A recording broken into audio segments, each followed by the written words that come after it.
Out over Lake Michigan. It looked like a tornado, but as our meteorologist Justin Zolich explains in our big story tonight, it was technically a waterspout.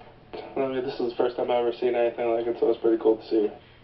This group of guys was together at Lakeshore Park Saturday morning when they spotted something spinning over Lake Michigan.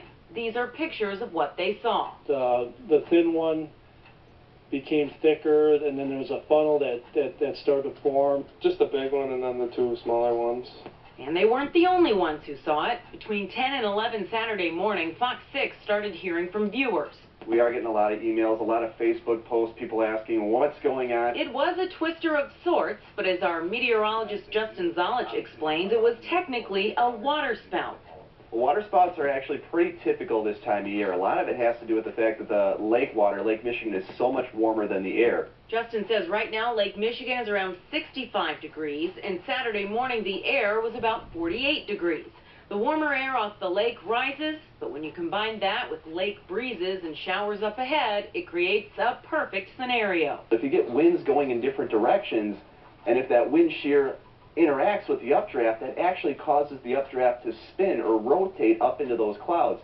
And that creates a waterspout. This is video from Department of Transportation cameras. Our witnesses tell us the whole thing only lasted about 15 minutes. These circulations, these waterspouts, are usually very small and very weak.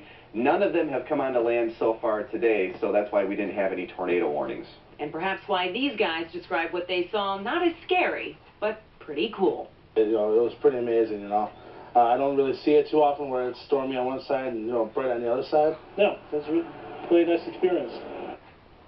And that group of guys spotted several waterspouts in the same area along the lakefront this morning, but Justin says there were actually 7 of them officially spotted from Chicago to Milwaukee, I believe. They're really pretty to me. They're really pretty, as long as they stay way out in the water. Yeah. It doesn't come close to shore. And Justin, you said they normally do that, right? They don't often come onto land? Yeah, like we were talking about.